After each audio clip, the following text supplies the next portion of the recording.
There's an old adage that says, it doesn't cost you anything to be nice. Generally speaking, that is true. But sometimes doing good can be a sacrifice. God bless you. I'm Elect Lady Prophetess Owens, and I'd like to inspire you with this wisdom. Do what's right, even when it costs.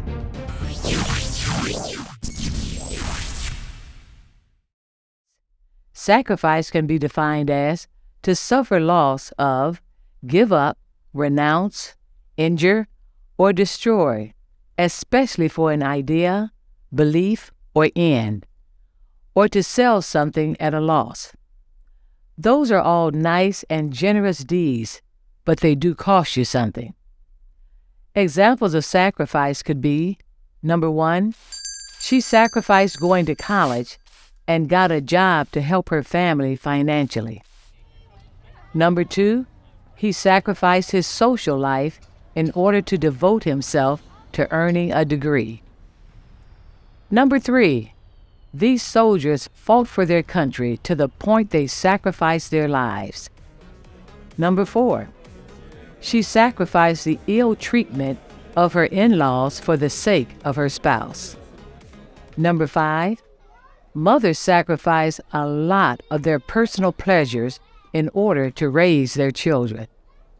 Number 6, Jesus offered himself as a sacrifice for sins. So a sacrifice can be simply defined as something given up for the sake of others. So anything sacrificial is usually considered a selfless act. That's why it is so important to do what is right, even if it costs you. Some of the greatest things in life require sacrifices that will pay off in the latter years, especially when it comes to suffering. Joseph suffered many things because of the jealousy of his own blood brothers, who sold him to strangers in another country when he was only 17 years old. Then he was falsely accused of raping his master's wife while separated from his family for over 22 years.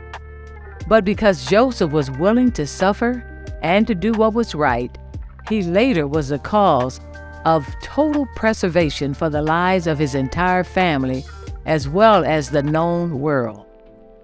Then there was the Virgin Mary, who was willing to suffer the shame of being an unwed mother while engaged to another man. She had to deal with the uncertainty if her fiancé would terminate their engagement. Then she had the long, tedious journey to Bethlehem by traveling on an uncomfortable donkey in her latter term of her expectancy, and gave birth to her firstborn son in a stable. But the latter end of sufferings brought great joy and prominence because she became the mother of Jesus, the Son of God, who was the deliverer for all mankind that faced eternal death. This happened because Mary chose to suffer and to do what's right, even if it cost her. Today, she is recognized as the Virgin Mary, who birthed the Son of God, and her name is forever written in the genealogy of Israel's greatest king, King David, and the King of Kings, Jesus Christ.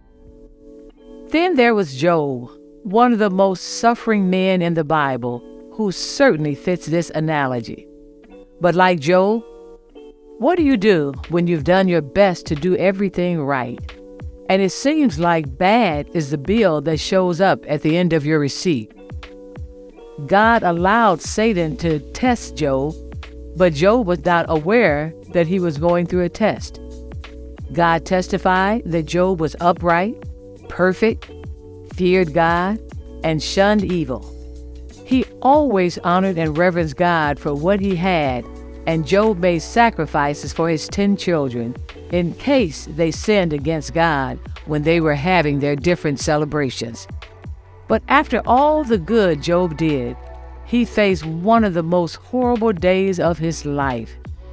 Sabians raided his land and attacked and killed all his farmhands, then stole all his animals. Then fire fell from heaven and burned up all the sheep and the shepherds. Then 3 bands of Chaldean raiders stole all his camels and killed all his servants. But when Job heard that a tornado had hit the house where all 10 of his children were celebrating, and they were all dead, Job stood up, tore his robe in grief, and fell to the ground, and worshiped God and said, "The Lord gave, and the Lord have taken away. Blessed be the name of the Lord."